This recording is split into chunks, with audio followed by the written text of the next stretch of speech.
with gratitude and love and reflection in our hearts as we end one chapter of our lives and begin the next. At this time, we ask Thee for Thy blessings to be upon us, and we ask Thee to have our hearts full of confidence and joy as we embark on this journey of our lives, and to not be filled with nerves or fear.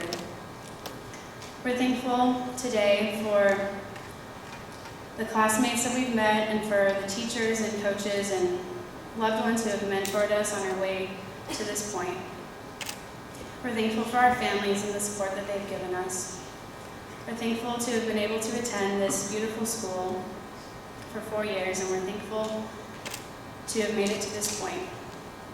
Please watch over us during this next chapter of our lives. Help us to be examples and help us to be placed in the paths of those who may need help. Please bless us that we will not be scared, and please help us to be at peace. And we say these things in the name of Thy Son, Jesus Christ. Amen.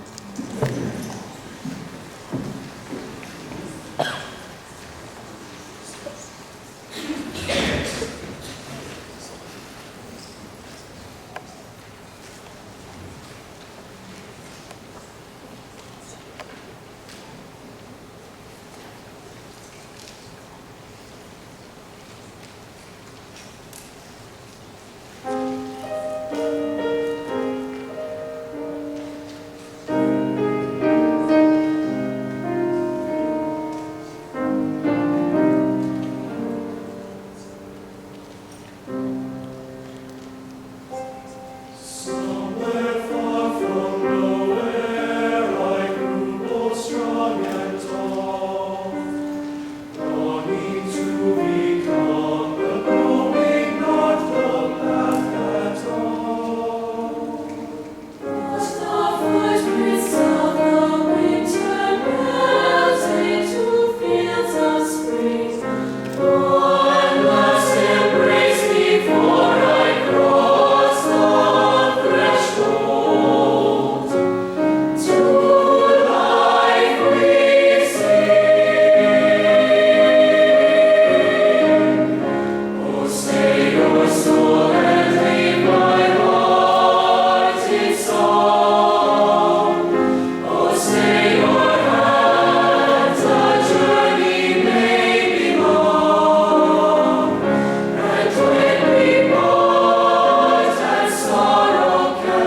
my name is Cassidy Moe, and I'm a member of the class of 2016. I would like to extend a warm welcome to you, the class of 2016, and your parents, families, and friends who have joined you in this afternoon to celebrate your accomplishments. Today is a day to reflect on all that we've experienced over the past 4 years at Union High School, and to celebrate the contributions we have made to our community and soon to be the world beyond it. We all look forward to the opportunities that await us as we begin the next chapter of our lives. Our first speaker today is a fellow member of our graduating class. He has made his mark at Union through his participation in chamber choir and several theater productions, as well as being crowned prom king this year, which is a testament to the kindness and positive energy he exudes to those around him. I am proud to introduce Jake Martin to share his message with us today.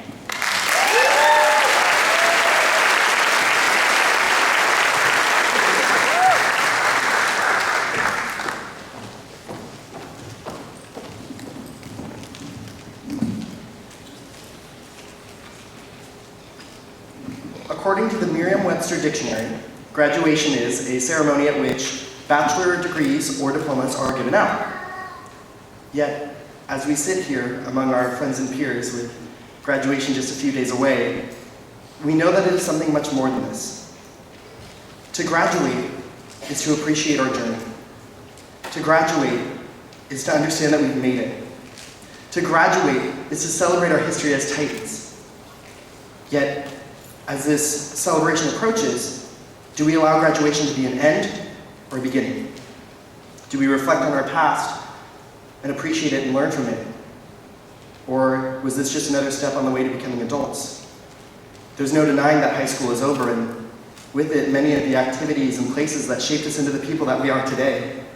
From stepping onto that campus as ecstatic freshmen, eager to participate in CLEs, to study as sophomores, looking to engage in academics and extracurriculars, to comfortable juniors, satisfied with our progress and prowess, to seniors. Sitting, waiting to receive a document in robes that we never actually thought we'd don, that commemorates this process and every stop and step that it includes. Every laugh, every game, every essay. Here, we were performers, athletes, scholars, artists. We were leaders. We were friends. Graduation, however, is the end of that. Do we then let it serve as just an end? It doesn't have to be. Graduation is our first step on the long journey of becoming true adults. Soon we'll be freshmen all over again.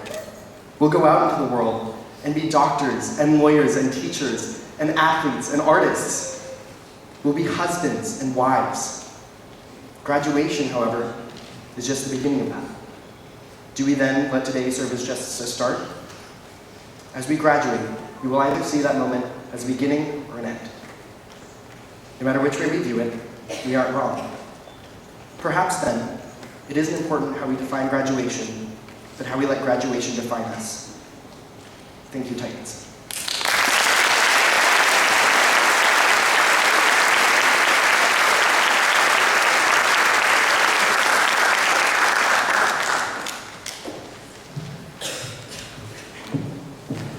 Thank you, Jake. I am very proud to introduce our next speaker. She has a vast background, including time spent working for and traveling with Stephen R. Covey, the internationally renowned author of The 7 Habits of Highly Effective People and leadership expert. Julie fell in love with the subject of helping individuals find their voice and began teaching classes at a college local women's shelter, and then began training to become a consultant herself. She has a psychology degree from BYU and currently does consulting work and is a co-owner of a web-based event company. Her experience is as vast as her willingness to share. Please help me in welcoming Julie Hillyard.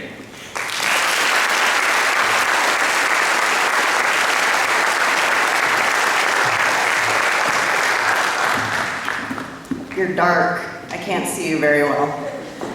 But I need some help from you, so I'm going to look really closely at your faces for a couple of minutes, because I kind of am a perceiver, and I need feedback when I talk. And so I'm going to ask you to just kind of do a little gut check with me. So I need some participation.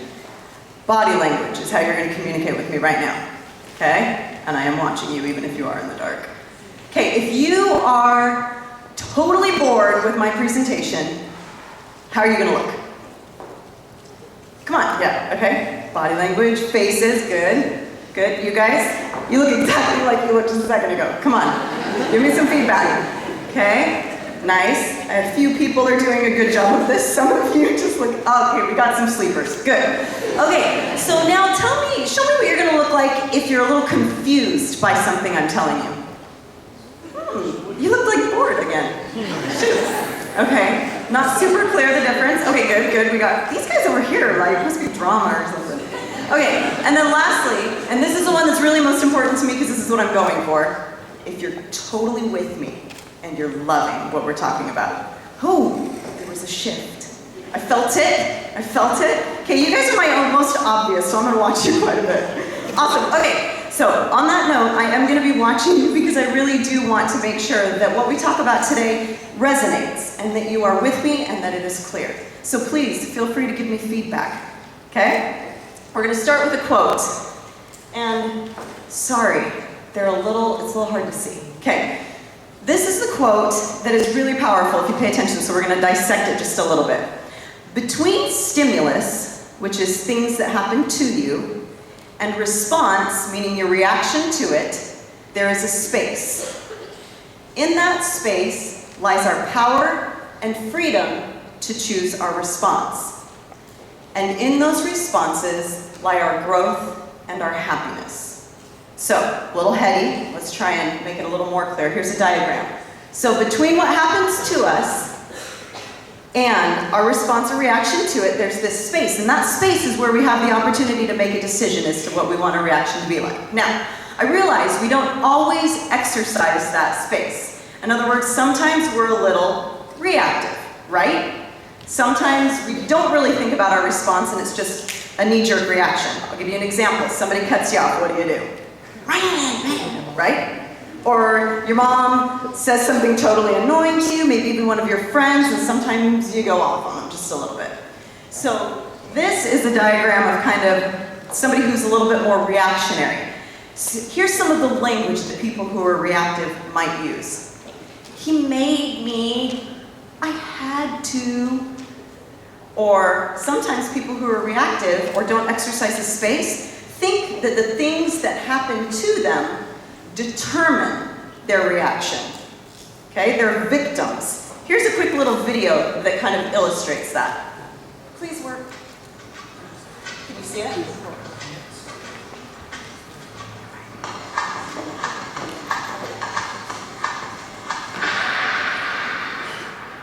Oh, that's not good.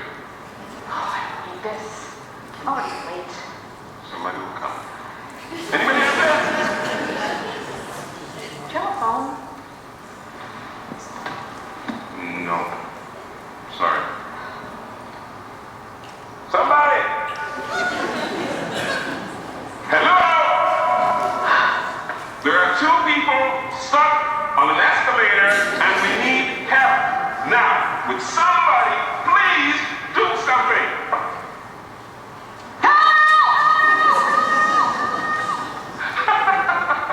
I don't believe this. You gotta be kidding me. I'm gonna cry. Well, enough left to do. Okay, so that's not the example we really necessarily want to talk too much about today. So let's talk about people who exercise this space or this opportunity to choose between stimulus and response. Those people are a little bit more proactive. Do you know what proactive means? Nod your heads. Nod your head. Okay, you can shake them if you don't, by the way. I'll watch for that too. Good. So people who are proactive take responsibility for that space, for the choices that they make in reaction to what happens to them. Now, the cool thing about this is that as you exercise this opportunity to choose, the space kind of gets bigger and bigger, meaning it becomes easier and easier to pause and make a decision before we react. Does that make sense? So here is another way of talking about this. Everything is created twice. There's a mental creation and then there is a physical creation. Now this is really easy for us to imagine when you think about like construction workers, right? Construction workers, they have a blueprint before they actually dig, correct?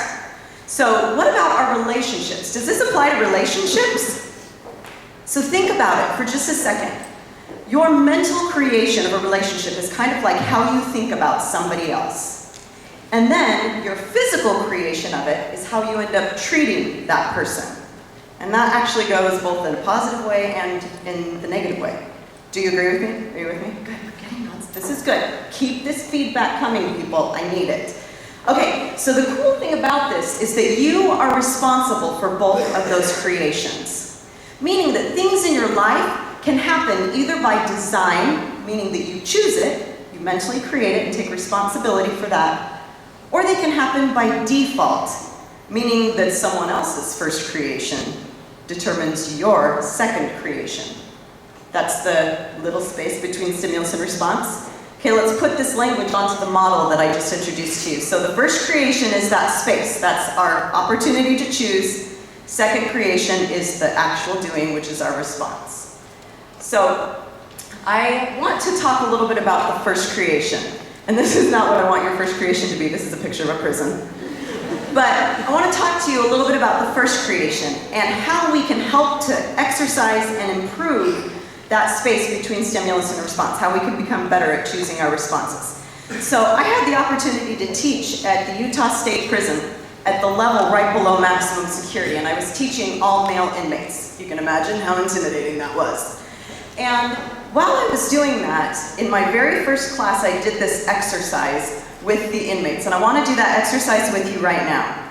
So you kind of have this little weird thing that you were given, right? Take it out. Take it out. You got it? Good. Okay, so we're going to do a little experiment with this. Sorry, parents, you miss out. You can watch. Okay, so this is a little washer, and what I want you to do is I want you to hold it up so that the washer is right in front of your eyes, okay? And then I want you to think in your mind, hold it still. Come on, quit shaking it. Okay, I want you to think in your mind, right, left. Stare at the washer. Right, left. Right, left. Keep thinking. Right, left. Okay, what's happening? It's moving. What? You guys are powerful. Okay, stop it. Some people, by the way, are super powerful. Quit swinging it. Okay, hold it still. We're doing it again. We're testing this, making sure this is a legitimate exercise. Okay, hold it still. Now think front, back, front, back, front, back. Did it move? Is that kind of trippy? Kind of cool, huh? Okay, so I don't think you were thinking, move the washer, move the washer. Some of you were back there going, didn't count. The point of this exercise is that your thoughts are really powerful. And whether consciously or unconsciously, your thoughts influence your behavior. So your thoughts are what you think about is your first creation, right? And almost automatically, that influences your behavior or your second creation. So actually I have a quote. I sometimes get ahead of myself. So here's the quote. We're going to read a quote real quick. C.S. Lewis. Do you guys know who C.S. Lewis is? Good nods. There were lots of them. Okay, I love this quote, and it's hard to read, so I'm going to go ahead and read it to you. When I come to my evening prayers and try to reckon up the sins of the day, or kind of the mistakes I've made, so there's like a little personal inventory going on, 9 times out of 10, the most obvious sin is some sin against charity. I've sulked or snapped or sneered or snubbed or stormed. And the excuse that immediately springs to my mind is that the provocation, or the stimulus, was so sudden or unexpected that I was caught off my guard. I had not time to collect myself. Surely what a man does when he is taken off his guard is the best evidence of what sort of man he is. Surely what pops out before the man has time to put on a disguise is the truth. If there are rats in the cellar, you are more likely to see them if you go in very suddenly. But the suddenness doesn't create the rats, it only prevents them from hiding. So in the same way, the suddenness of the provocation or the suddenness of a stimulus, the person cutting you off, does not make me an ill-tempered man. It only reveals to me or shows me what an ill-tempered man I am.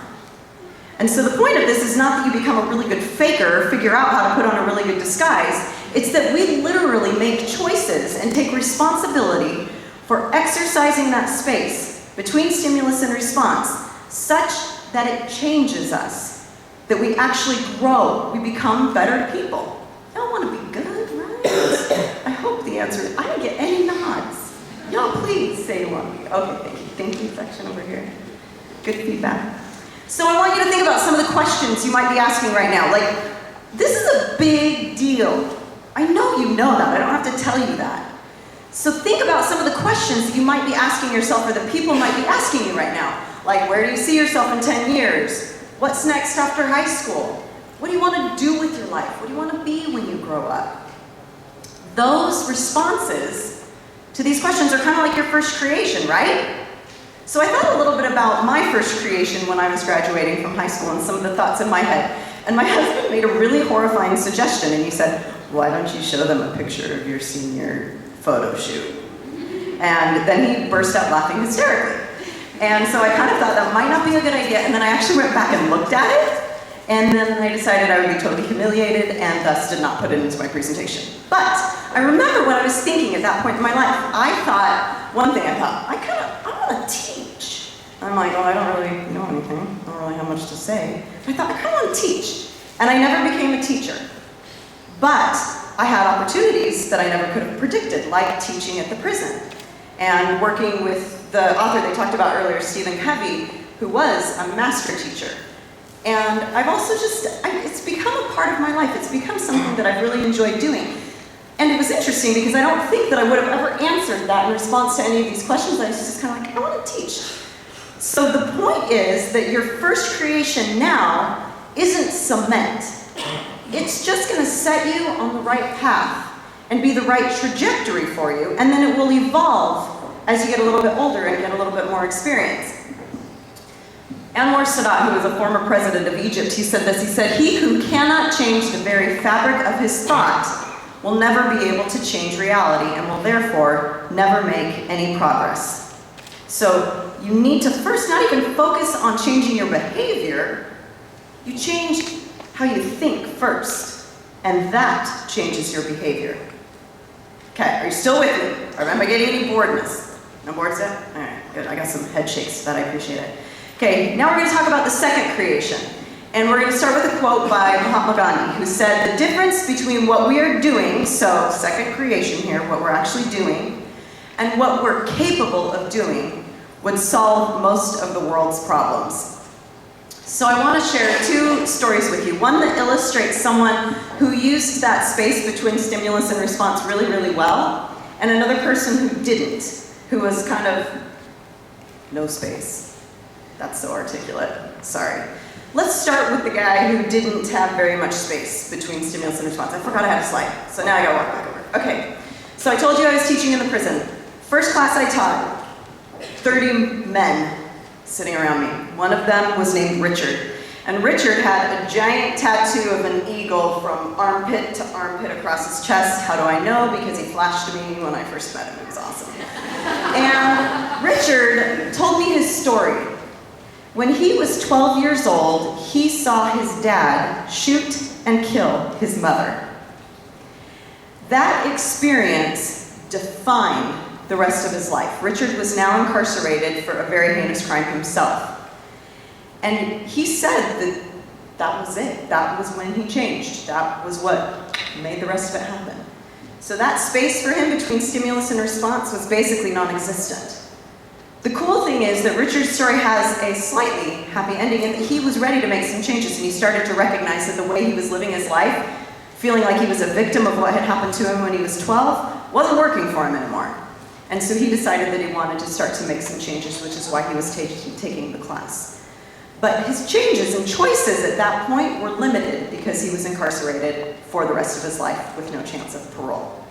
So part of what I'm saying here is if we choose to kind of ignore this idea that our choices influence like that we can choose our responses and those kind of help to shape us, if we don't take responsibility for that, it happens by default. So let's talk about a happy example. This is Viktor Frankl. How many of you have heard of Viktor Frankl? Can you raise your hands? Not very many, okay. So Viktor Frankl is an Austrian psychiatrist, and he was imprisoned in the death camps of Nazi Germany. And he was a survivor of the Holocaust. He was a slave laborer in some of these more heinous concentration camps. And he talks about his experience in a book called Man's Search for Meaning, which he went on to write. In that book, he talks about the idea that, here I was in the most horrific of circumstances, and he realized that the only thing over which he had any control was his thoughts. And so he went on to take control of those thoughts, and he said this, I love this quote, he said, "Man is ultimately self-determining. What he becomes, he has made of himself." In the concentration camps, for example, in this living laboratory and on this testing ground, we watched and witnessed some of our comrades behave like swine, pigs, while others behaved like saints. Man has both potentialities within himself. Which one is actualized or comes to fruition depends on decision, not on decisions. Oh man, I blew it right at the end of this quote. It's so good. Let me try it again. Man has both potentialities within himself, and which one is actualized depends on decisions, but not on conditions. So it depends on his choice, how he exercises that space, not on the stimulus itself. Okay, you still with me? Okay. I use two dramatic examples, not because of the fact that I think you're going to really be able to relate to them well, but because I wanted to make the point that there's never an excuse. You cannot look at your life. I don't want to say I don't care because it sounds heartless, but the circumstances really don't matter. This principle is true.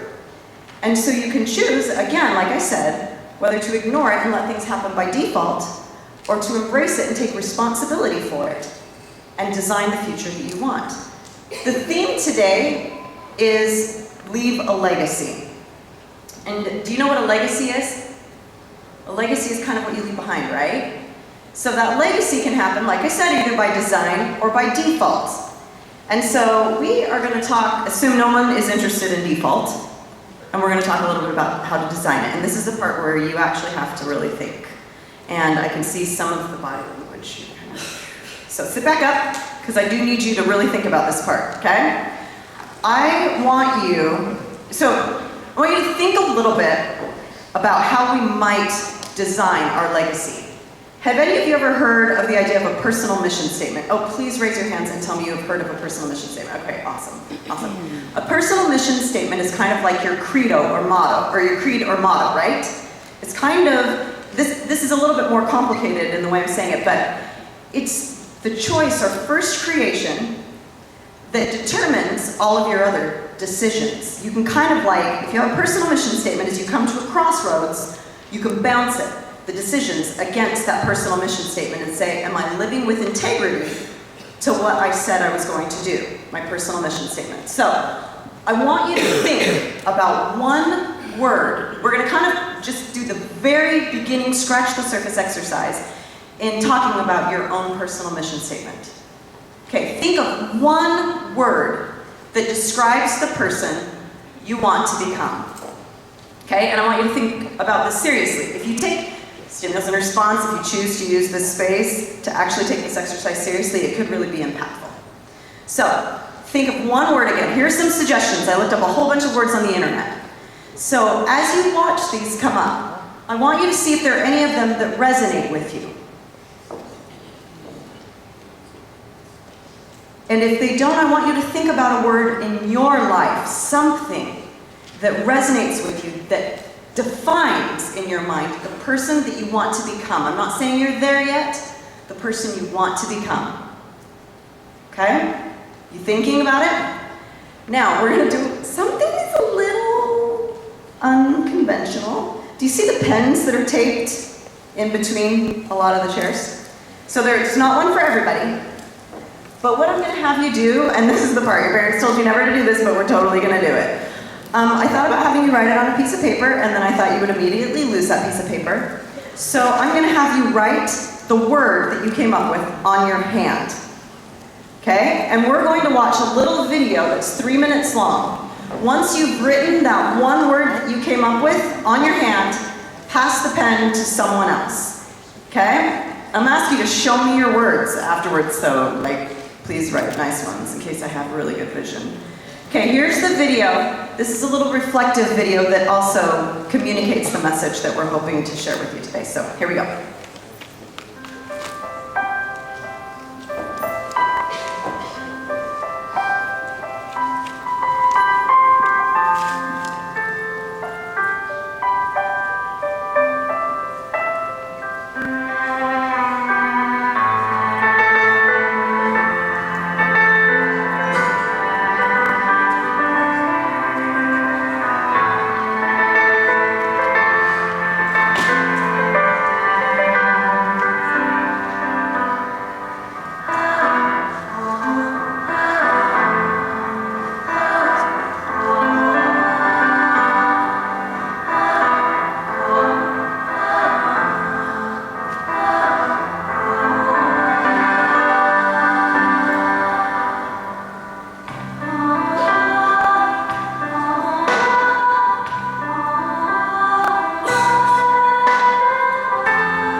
All right, you hold up your hands. I want to see.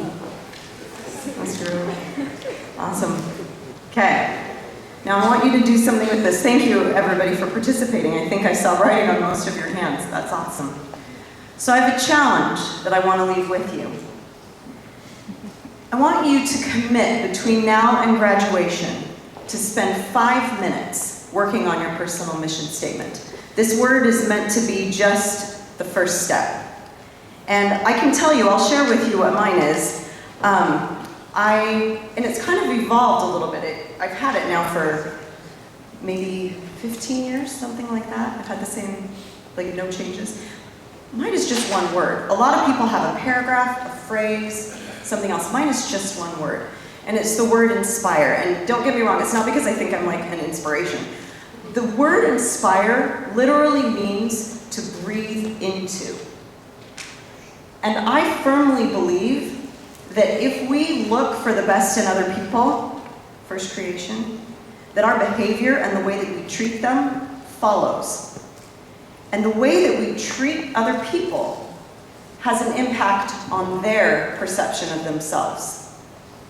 And so there's a quote, a definition of leadership that I really resonate with, and it is that leadership is communicating people's worth and potential so clearly that they're inspired to see it in themselves. And so the reason that became my mission statement is because I wanted to be that type of a person, where I look for and hopefully see the very best in other people.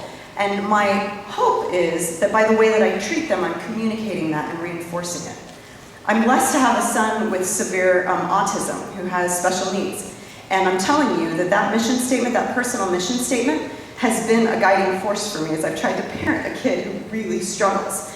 And to see his potential is really, really hard sometimes because it's masked by these disabilities, including he can't speak. And so it's really hard for me sometimes to see that.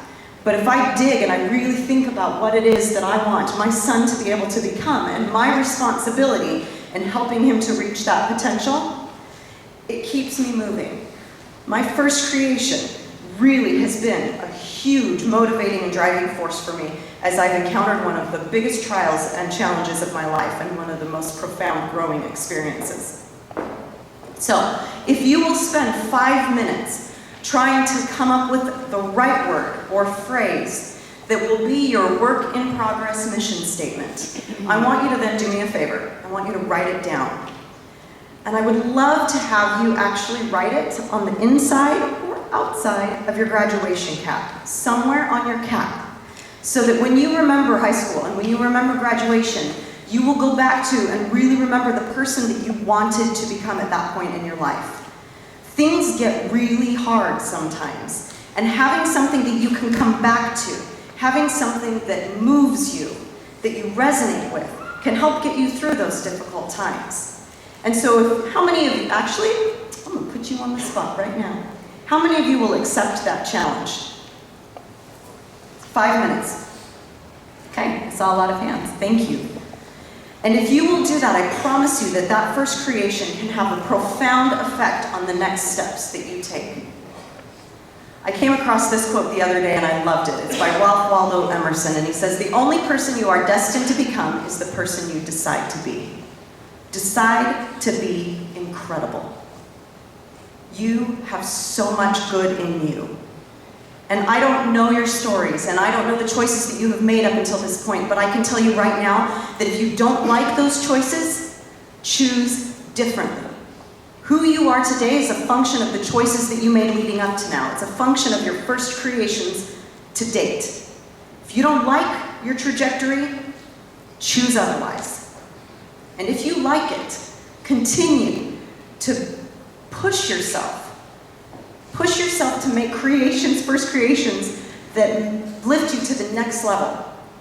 And I promise you, if you will do this simple exercise and really try and go back to exercising that space and living with integrity to the person that you know you have the potential to become, you will not only change your life, but you will have the potential to change the lives of others. Thank you so much.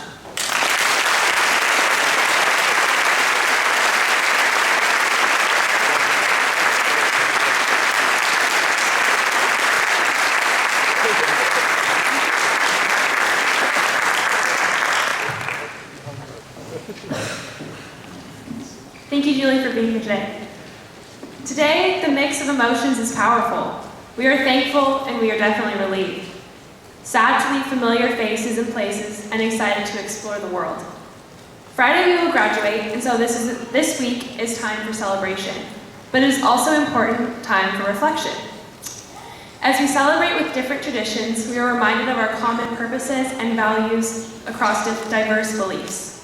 Together, we all appreciate the world we have, and we still long to improve it and help those who are suffering. Let us give hope to the future that we are building together. Class of 2016, enjoy your last week here at Union and savor the friendships that you have made and the relationships that you have built. We may not have the power to inspire the entire world to strive for success, but we have the power to try to achieve it for ourselves. My challenge for each of you and myself is to do all that you can to reach your full potential. Thanks to everyone for celebrating with us here today. Have a safe and fun-filled week ahead.